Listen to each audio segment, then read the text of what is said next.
Udab mga parbali, andito nga kami ngayon sa kanila, umuwi muna kami.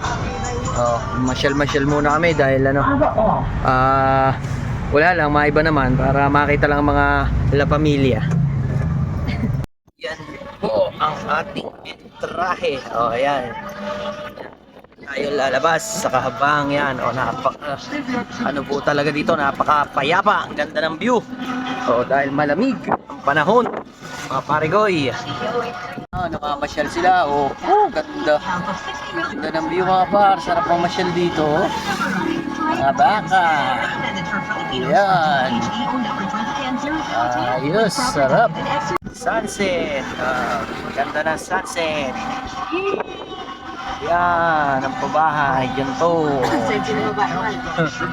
Papunta kami ng Kanayunan ngayong hapon. Sobrang lamig ang kinaw po ngayon mga parigoy. Mga parigoy, gagawin rin po yung pabahay. Ayun, tulad nung nandun. Ayun.